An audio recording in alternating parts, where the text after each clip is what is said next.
Welcome back. This week I'm going to demonstrate another stretch to help us lengthen our spine, decompress our vertebrae, but we're also going to be working on reestablishing the relationship between our feet and pelvis. So here I am balanced on my heels, using this post as support, but not hanging on it,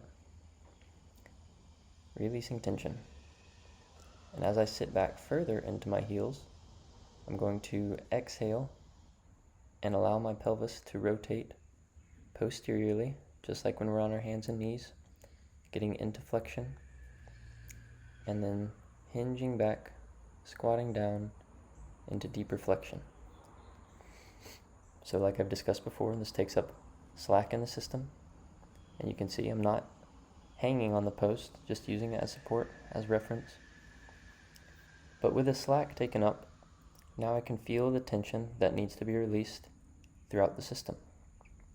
And as I breathe in a stable position here, I'm able to continue to lengthen my spine, decompress my vertebrae, expand my rib cage, and open up all this tension. When you're standing here, you'll really feel the connection between your hamstrings and pelvis.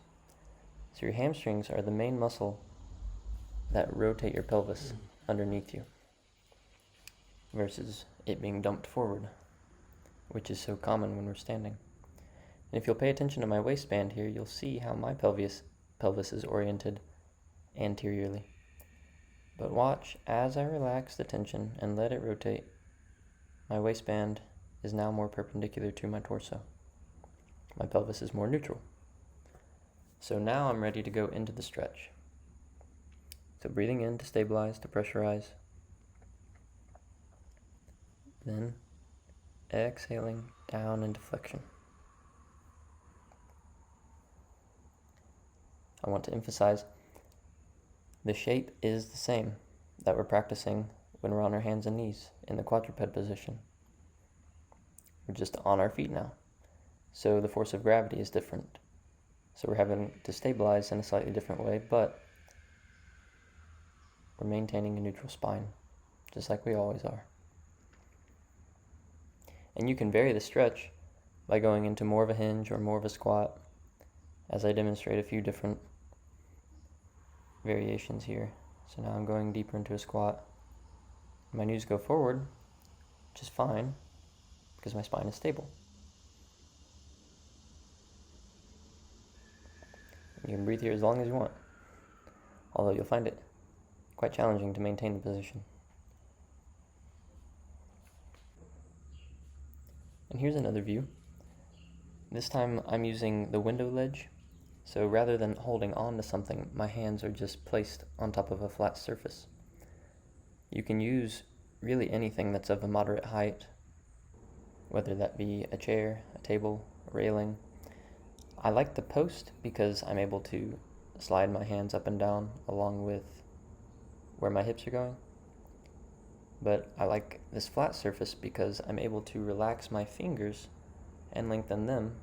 And like I've mentioned in the past, how overgripped I've been for so long, this helps me stretch my fingers out while I'm also stretching my back, hips, and nearly everything else. So, spine is nice and straight, balanced on my heels, and notice my knees are not going in or out. Those are compensations. My knees are staying nice and square along with my pelvis, and I'm also maintaining neutral ankles, not allowing them to dump in or flop out. From this view, you can also see pretty well, thanks to the lighting, that flat area at the top of my back that I've mentioned is a problem area for me. This is the space that I'm trying to release tension, trying to expand with the inhales. It will round with time, just like the rest of your spine. We all have different areas where we've compensated more. This just happens to be mine. So I lifted up my hands, not hanging on the window, is just support. And see, I can get down into a pretty deep squat without changing my spine at all, without losing the integrity, stability of my spine, but you don't necessarily have to go that low.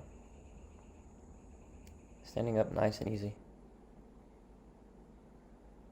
Okay, last time, I'm finally going to show you some compensations to look out for. So first, knees going out. No, that's very common for squatting. Knees going in, definitely not. Okay, so let's not do either of those things. Sticking my butt out, no, also very common when people squat. We get our hips out of the way for a lack of hip flexion. Okay, extending my thoracic spine and neck, also no. We want to be in flexion throughout the entire system as we're moving into deeper flexion. So setting up, relaxing, allowing my pelvis to rotate underneath me into neutral orientation, squatting down and not sacrificing stability. And I can breathe here. I am relaxed here. I am stable. And I'm teaching my body how to be stable here. Enjoy.